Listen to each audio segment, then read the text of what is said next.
তারটা না মানলে শুধু আমার জীবন গেলেই তো হলো না, আমার ঈমানও তো চলে যাবে। জীবন দিতে তো পারি, কিন্তু ঈমান তো দিতে। তো নবী আলাইহিস সালাম সামনে গেলেন, মেয়ে ডাকে বললেন, এই ভাই আপনি এত কথা বলেন কেন? আওয়াজ যদি শোনা যায় তাহলে সবর করেন, সবর করেন। আমি কিন্তু নরম হুজুর, মামুন সাহেব কিন্তু গরম হুজুর। মামুন সাহেব কিন্তু সিরিয়াস গরম হুজুর, তার সাথে কেউ কথা বলার সাহস করে না। আমাদের কি যে মানুষ কথা বলায়, এত গরম। বক্তৃতার মঞ্চে যেমন গরম, বাইরেও তেমন গরম। কথা কি বুঝতে পারছি?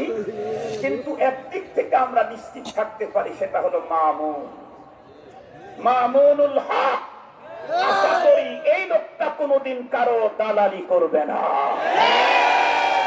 হক তার কাছে নিরাপদ। কথা বলেন, হক তার কাছে।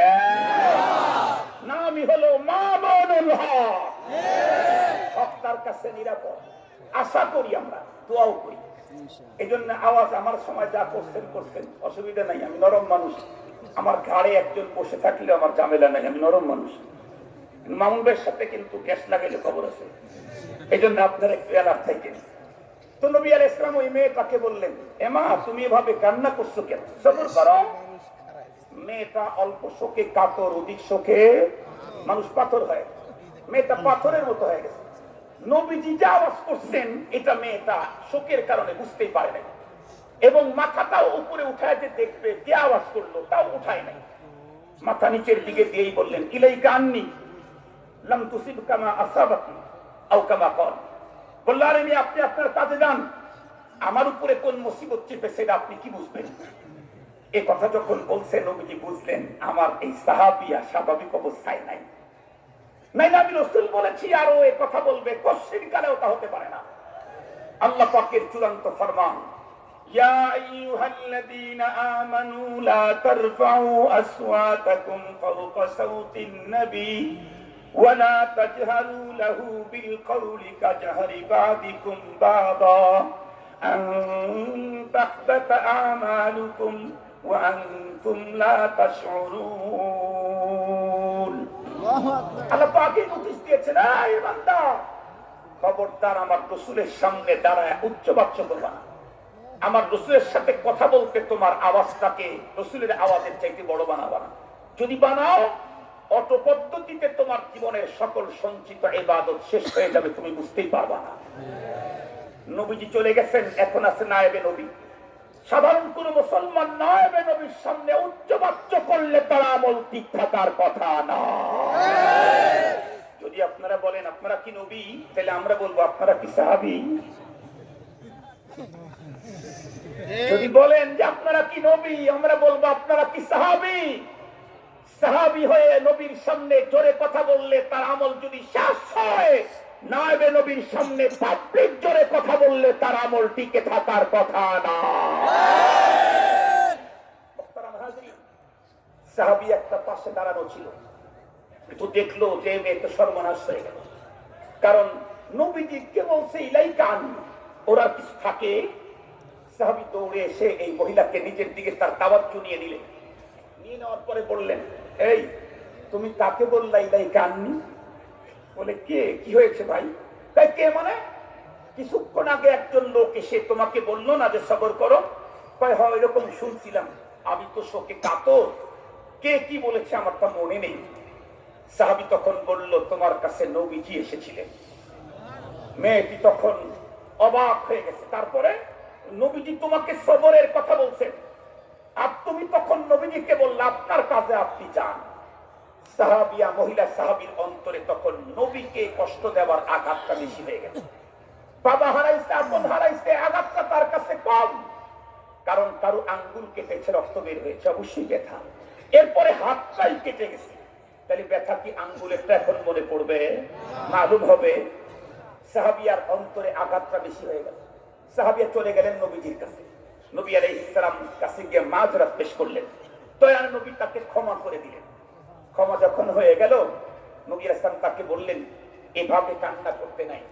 কান্নার ব্যাপারে নবীজি ইসলামের নীতি বর্ণনা করলেন, এভাবে কান্না করতে নাই। মুসিবত তোমার যত বড়ই হোক, তুমি মুসলিম পারসন, বিলাপ করতে পারো না। তুমি কান্না করতে পারবা, বিলাপ করবা না। মেরি চলে গেল। কিছুদিন পরে নবীজির ছেলে দুনিয়া থেকে চলে গেল, হযরত ইব্রাহিম রাদিয়াল্লাহু আনহু। নবী আলাইহিস সালামের কোলের ভিতরে তার সন্তানের মৃতদেহ। বুঝেন, বাবার কোলে সন্তানের ডেড বডি। বুঝেন, বিশ্ব নবীজি কুলের বুকের ভিতরে জড়ায় ধরে সন্তানের লাশটা হাতের ভিতরে নিয়ে কান্না করছেন। অন্তর ব্যথিত, নবীজির চোখ থেকে মুক্তার দানার মতো পানির ফোঁটাগুলি চকচক করে পড়ছে। নবীজি বলছেন, ইন্না বিফিরাকিকা লামাহজুনুন ইয়া ইব্রাহিম, ও ইব্রাহিম বাবা, তোমার বিরহ বিচ্ছেদের বেদনায় আমি ব্যথাতুর। এক সাহাবী দৌড়ে আসলেন, ওগো নবীজি, আনতা তাবকি, আপনি কাঁদেন? আপনি না বললেন ইন্নামা ইউআযাবুল মাইয়িত বিবাদু বুকাই হাইয়া আলাইহি আও কামা ক্বালা আলাইহিস সালাতু ওয়াস সালাম, মৃত ব্যক্তির উপরে আপনজন কান্না করলে শাস্তি হয়, আপনি যে কাঁদছেন। নবী আলাইহিস সালাম তখন ইসলামের আইনটা ওয়াজাহাত করলেন। নবীজি বললেন, ইন্নামা ইউআযাবু বিহাদা লা বিহাদা, ইন্নামা হাদিহি আমারাতুর রাহমান। নবীজি বললেন, আরে শাস্তি হয় তো এটার কারণে, এটার কারণে কোনো শাস্তি হয় না। কোন মানুষ আপনজন বাবা মরে গেছে, এই জন্য ব্যথা পেয়ে চোখ থেকে পানি ঝরলো, এটা তোমার জন্য ভালো। তোমার অন্তরে বাবার মায়া ছিল তার প্রমাণ। মা মারা গেছে, এই জন্য তোমার চোখ থেকে পানি ঝরলো, এটা ভালো, এটা তোমার জন্য কল্যাণকর, এটা তোমার জন্য প্রশংসনীয়। তোমার অন্তরে মায়ের মায়া ছিল, এটা তার প্রমাণ। কিন্তু এই জবান খুলে বিলাপ করবা, আল্লাহ পাকের শানে অযাচিত শব্দ ব্যবহার করে করে কান্না করবা, এটা শরীয়তে অনুমতি। আর একটু জোরে বলেন, অনুমতি নাই। এখন আমি আপনাদের কাছে যে কথাটা বুঝাইতে চাইতেছি সেটা হলো যে ইসলাম আমাকে হাসার ব্যাপারে স্পষ্ট নীতিমালা দিল, যে ইসলাম আমাকে কান্নার ব্যাপারে স্পষ্ট নীতিমালা দিল, সে ইসলাম আমাকে রাষ্ট্র পরিচালনার নীতিমালা দেয় নাই, সমাজ পরিচালনার নীতিমালা দেয় নাই, অর্থনীতির নীতিমালা দেয় নাই। তো আমরা তো প্রত্যেকেই বলি Islam is complete code of life. আমরা যারা এই বক্তব্য দেই, আমরা কেন শুধুমাত্র কেবলমাত্র মসজিদে ইসলামের কোড মানি, শুধু হজের ব্যাপারে ইসলামের আইন মানি, যাকাতের ব্যাপারে ইসলামের বিধান মানি, রোজার ব্যাপারে ইসলামের বিধান মানি, মিলাদ মাহফিলে ইসলামের বিধান মানি, ওয়াজ মাহফিলে ইসলামের বিধান মানি, রাষ্ট্র পরিচালনার ক্ষেত্রে কেন ইসলামের বিধান মানি না? আপনারাই তো বললেন Islam is complete code of life. Islam is complete code of life হতে চাইলে রাষ্ট্র পরিচালনাতেও ইসলামের কোড মানতে হবে, দেশ পরিচালনায় ইসলামের কোড মানতে হবে, সমাজ পরিচালনায় ইসলামের কোড মানতে হবে, অর্থনীতির ব্যাপারে ইসলামের কোড মানতে হবে, ফ্যামিলি নীতির ব্যাপারে ইসলামের কোড আমাকে মানতেই হবে। মুহতারাম হাজিরিন, আমি যদি মানি তাইলেই তো মুসলিম, না মানলে মুসলিম? একটু জোরে বলেন। একটা কথা বলি, আমার আলোচনা শেষ করে দিচ্ছি। এই যে আমার শরীরে এখনো অনেক ঘামছে, এখন তো বয়ান করছি শক্তি দিয়ে, জন্য ঘেমে গেছে। গাড়ির ভিতরে বসে থাকি, আমার শরীর ঘেমে যায়। তো ডাক্তারকে ফোন দিলাম। ফোন দিলে ডাক্তার আমাকে বললো যে আপনার শরীরে মনে হয় পটাশিয়াম শর্ট, এই জন্য শরীরটা বেশি ঘামছে। দূর থেকে যেটা বুঝি আর কি উনি বললেন। তা আমি বললাম, তাহলে পটাশিয়াম পাবো কোথায়? উনি বলেন ডাবের পানিতে প্রচুর পটাশিয়াম আছে। এখন এই কথা শোনার পরে এখন ধরে নেন আমি আমার বাড়িতে ডাবের গাছ লাগাইলাম 1000টা। ধরে নেন ডাবের গাছ যেগুলা লাগাইছি এটা নর্মাল গাছ লাগাইনি, সব হাইব্রিড গাছ লাগাইছি। হাইব্রিড চেনেন নাকি? বাংলাদেশে বাস করে যদি হাইব্রিড না চেনেন তাহলে তো আপনাদেরকে পাকিস্তানে পাঠিয়ে দেওয়া দরকার। কারণ এদেশে ধান হাইব্রিড, চাউল হাইব্রিড, শসা হাইব্রিড, লেবু হাইব্রিড, তারপরে কি বলে কমলা হাইব্রিড, সব হাইব্রিড। গাড়ি যেগুলো আসতেছে হাইব্রিড, এখন তো নেতা অধিকাংশই হাইব্রিড নেতা চেনেন নাকি? যারা তৃণমূল পর্যায় থেকে জনগণের পাশে থেকে থেকে নেতা হয়েছে, এরা কিছুটা হলেও জনগণের দুঃখ মায়া বোঝে।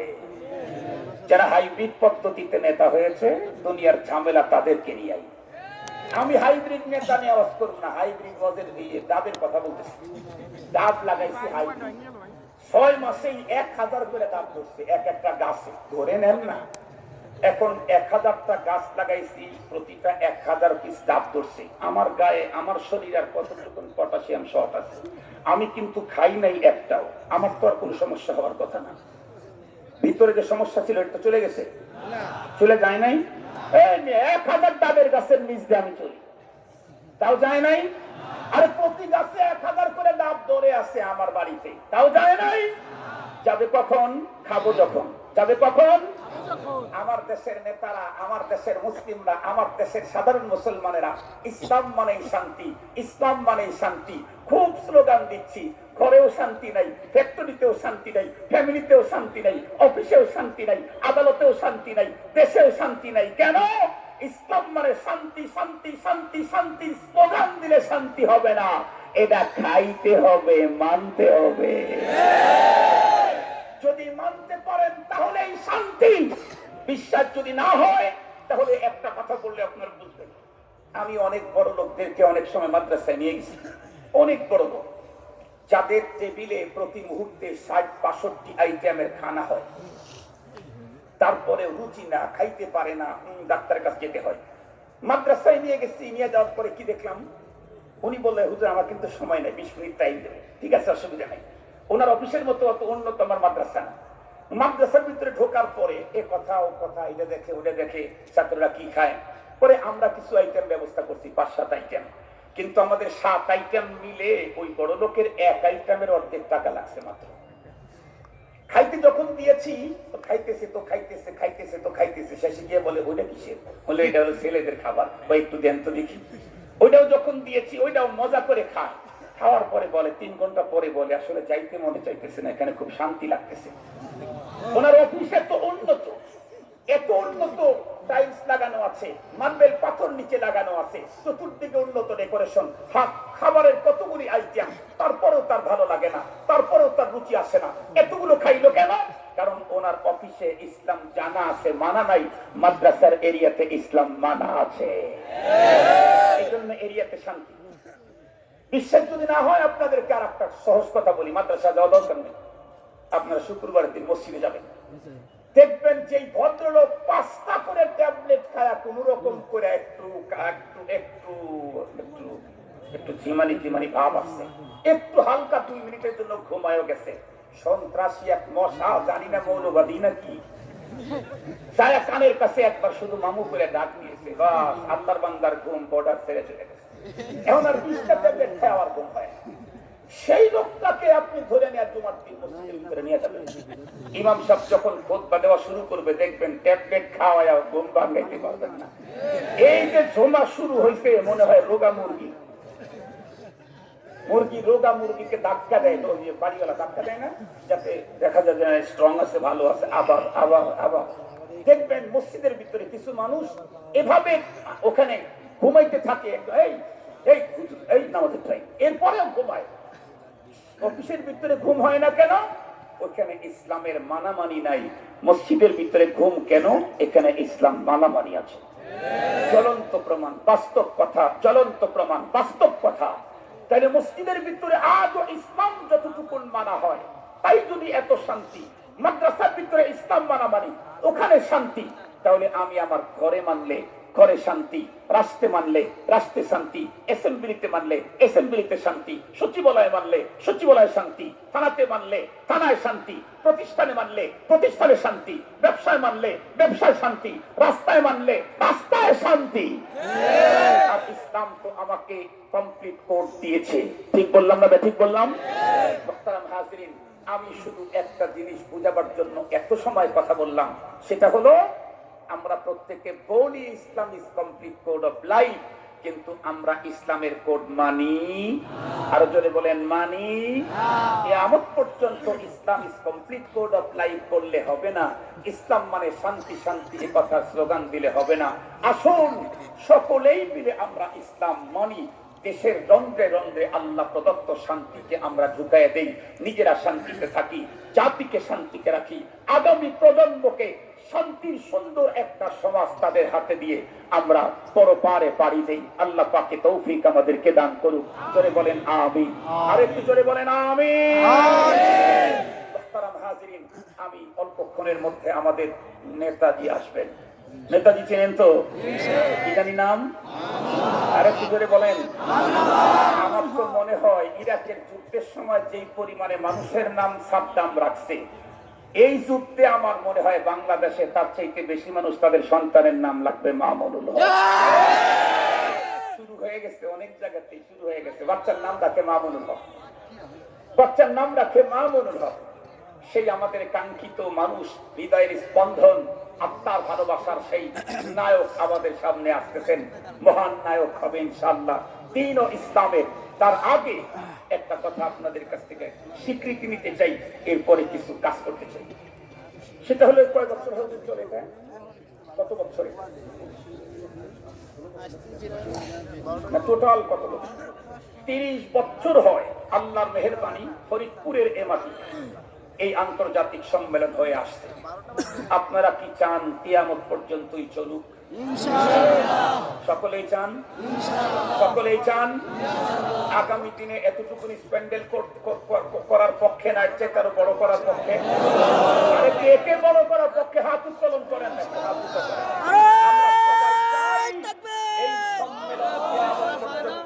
আমিন বলেন, আরো জোরে বলেন আমিন। আগামী বছর এই প্যান্ডেলের চাইতে বড় চাই, বড় চাই।